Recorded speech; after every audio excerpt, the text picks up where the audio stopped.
പ്രവാചകനോടുള്ള ചോദ്യം എന്താണ്?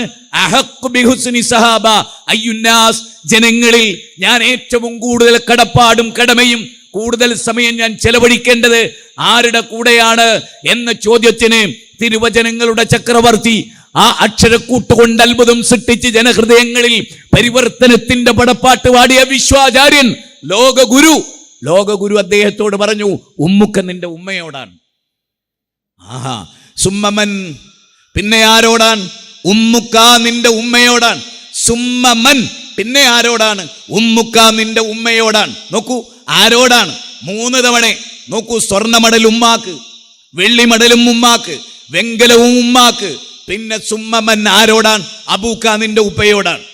ആലോചിക്കാനാണ് ഞാൻ പറയുന്നത്. ഉപ്പയും ഉമ്മയും എന്ന ഈ 2 സംഭവങ്ങൾ, ഈ തണൽ മരങ്ങൾ അതില്ലാതായാൽ അതിന്റെ വേദന നമുക്കറിയാം.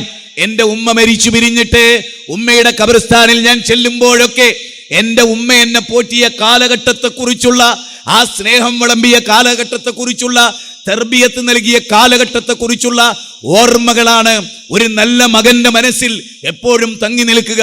ഉമ്മ തരുന്ന ചോറിന്റെ രുചിയും ഉമ്മ വിളമ്പിയ കറിയുടെ രുചിയും ലോകത്തൊരാൾക്ക് വെല്ലാനാവില്ല. കാരണം അത് സ്നേഹത്തിൽ ചാലിച്ചതാണ്. മോനെ, നീ ഭക്ഷണം കഴിച്ചോ എന്ന് ഉമ്മ ചോദിക്കുന്നിടത്ത് ഒരു സ്നേഹമുണ്ട്. അതിൽ കൃത്രിമത്വമില്ല, അതിൽ ജാടയില്ല. മോളെ, നീ അത് ചെയ്യരുത് എന്ന് പറയുമ്പോൾ നിങ്ങളുടെ നന്മയല്ലാതെ വേറൊന്നും ആ ഉമ്മ സ്വപ്നം കണ്ടിട്ടില്ല എന്നത് വളരെ വ്യക്തമാണ്.